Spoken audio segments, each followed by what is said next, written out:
أعوذ بالله من الشيطان الرجيم بسم الله الرحمن الرحيم يا أيها الناس اعبدوا ربكم الذي خلقكم والذين من قبلكم لعلكم تتقون۔ میرے پیارے بھائیوں، آپ کے سامنے یاد دہانی کے طور پر آئے ہیں، اللہ کی کتاب کے ذریعے یاد دہانی کرا رہے ہیں۔ کوئی نئی بات نہیں ہے، آپ ان باتوں کو سمجھتے ہیں، لیکن دنیا کے معاملات کے اندر آ کے انسان بھول جاتا ہے کہ یہاں میں کیوں بھیجا گیا ہوں، کس نے پیدا کیا ہے، میرا مالک اور خالق کون ہے، وہ کیا مطالبہ کرتا ہے۔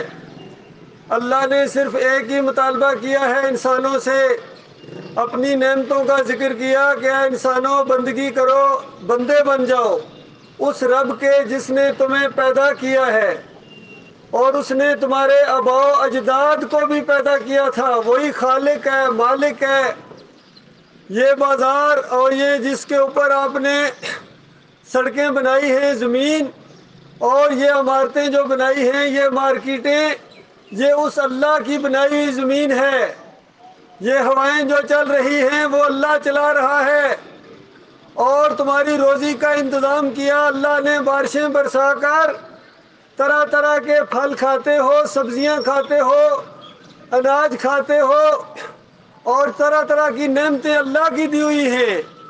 اس نے تم سے صرف ایک مطالبہ کیا ہے، فَلَا تَجْعَلُوا لِلَّهِ أَنْدَادًا وَأَنْتُمْ تَعْلَمُونَ، کہ دیکھنا میرے ساتھ شرک نہ کرنا، کوئی میرا شریک نہ ٹھہرا دینا، مد مقابل نہ کسی اور کو لانا، اور تم جانتے ہو اللہ اولاد دے اس کا نام پیراں دتا نہیں رکھنا ہے، یا ولی بخش ہے، یا فلاں نے یہ بخشا ہے، ایسی حرکت نہ کرنا ورنہ اللہ تعالیٰ کی عذاب کی لپیٹ میں آ جاؤ گے۔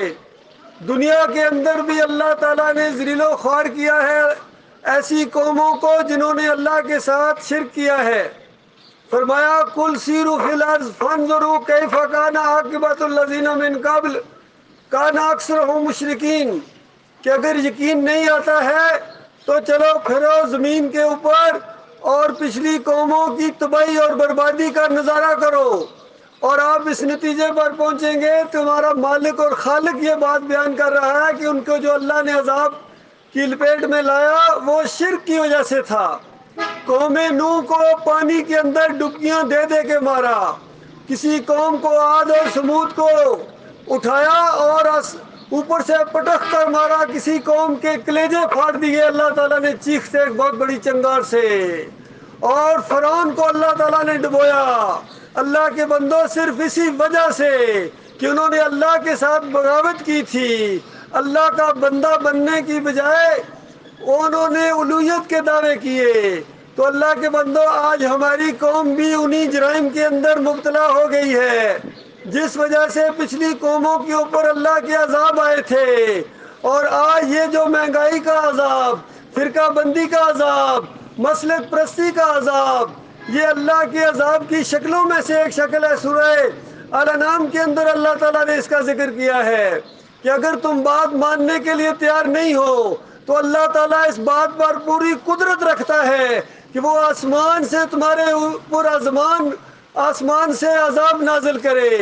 وہ اس بات کے اوپر پوری قدرت رکھتا ہے کہ زمین کے اندر سے تمہارے اوپر عذاب لے آئے، اور وہ اس پر بھی قادر ہے کہ تمہیں گروہوں میں بانٹے، فرقوں میں بانٹے، اور پھر ایک کے ساتھ دوسرے کو لڑا کے ایک کی طاقت کا مزہ دوسرے کو چھکائے۔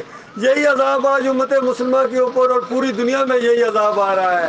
یہ جنگیں، یہ خشکی اور تری میں جو فساد برپا ہو گیا، یہ اسی شرک کی وجہ سے ہے۔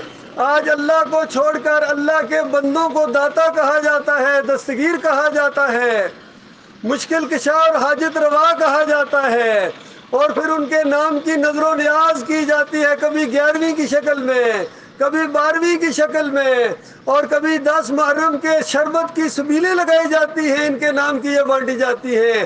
اللہ کے بندوں، یہ اللہ کی مالی عبادت کے اندر شریک ٹھہرانا ہے۔ آپ ہر نماز کے اندر کہتے ہو التحیات للہ والصلوات والطیبات، کہ میری قولی، میری فعلی اور میری مالی عبادت صرف اللہ رب العالمین کے لیے ہے۔ یعنی قولی عبادت قول کا تعلق ہے جس سے کہ پکارا جائے گا تو اللہ کو پکارا جائے گا، کسی اور کو نہیں پکارا جائے گا۔ نظر و نیاز ہوگی تو اللہ کی ہوگی، اللہ مال سے نوازے تو اپنے رشتہ داروں کو اس کے اوپر خرچ کیا جائے، غریبوں اور مسکینوں کے اندر بھی بانٹا جائے، دیا جائے جہاں تک آپ کی طاقت ہے۔ لیکن اگر تم نے اللہ کے علاوہ کسی اور کی نظر و نیاز کی کہ یہ فلاں مزار کی دیگ ہے، یہ فلاں جگہ بابا جی بیٹھا کرتے تھے تو وہاں نیاز بانٹیں گے، اللہ کے بندو اس کو شرک کہتے ہیں، ناقابل معافی جرم ہے۔ میرے پیارے بھائیوں، اس سے باز آ جائے ورنہ اللہ کے عذاب کو اور زیادہ دعوت نہ دو۔ وہ بڑا زبردست رب ہے، وہ اس بات کو کبھی معاف نہیں کرتا ہے۔ مالک فرماتا ہے ان اللہ لا یغفر ان یشرک بہ ویغفر ما دون ذلک لمن یشاء۔ مالک فرماتا ہے شرک کی معافی نہیں ہے، شرک کے علاوہ بڑے سے بڑے گناہگار کو وہ جب چاہے گا معاف کر دے گا، چاہے سزا دے کے معاف کرے، چاہے بغیر سزا کے معاف کر دے۔ وہ اللہ ہے، اس کو کوئی روک نہیں سکتا، اس کے فیصلے کو کوئی نافذ ہونے سے روک نہیں سکتا ہے۔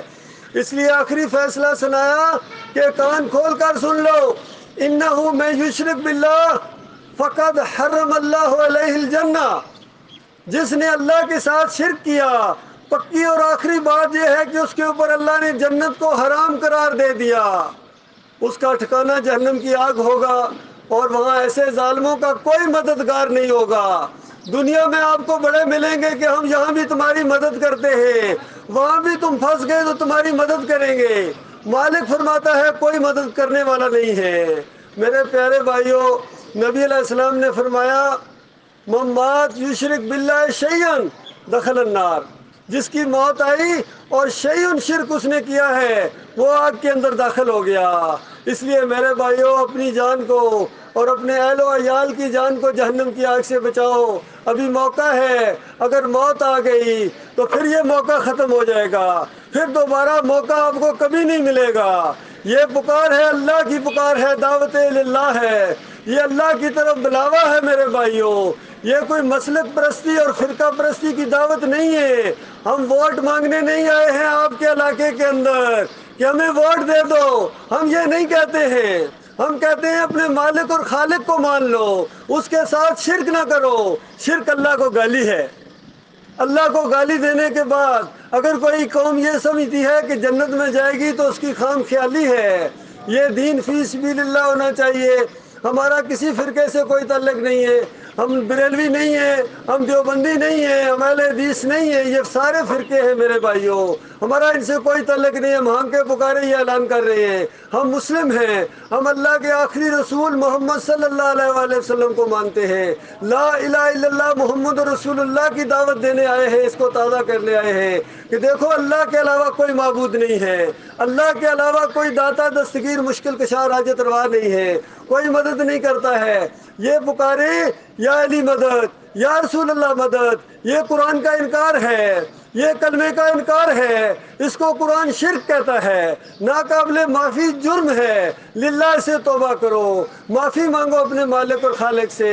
میرے بھائیوں، فرقے نہ بناؤ اور گروہوں کے اندر نہ بٹو، اور قبروں کو پکا کرنا یہ نبی علیہ السلام کی سنت کے خلاف ہے۔ ان کے اوپر مزار بنانا، اوپر عرس اور میلے کرنا، دیگیں چڑھانا، یہ ساری شرک کی باتیں ہیں میرے بھائیوں۔ اس سے بعد آ جائے، توبہ استغفار کرو، مالک معاف کر دے گا، پھر تمہاری عزت کو بحال کرے گا، پھر تمہیں دنیا میں بھی سکون ہوگا، آخرت میں جنت کے وعدے ہیں اللہ تعالیٰ کے، بڑے بڑے محلات دے گا اللہ تعالیٰ، ہمیشہ کی جوانیاں ہوں گی، کھانے پینے کی بہت ہی فراوانی ہوگی وہاں، اور سب سے بڑی بات جہنم کی آگ سے بچا دیے جاؤ گے۔ اور اگر اسی شرک کے اوپر ڈٹے رہے، اسی کے اوپر قائم رہے، بات نہ مانی، تو یاد رکھنا دنیا کے اندر چند دن مہلت ہے، لیکن مرنے کے ساتھ آگ لگے گی، بجھائے نہ بجھے گی۔ اللہ تعالیٰ اس خوفناک انجام سے اپنی پناہ میں رکھے۔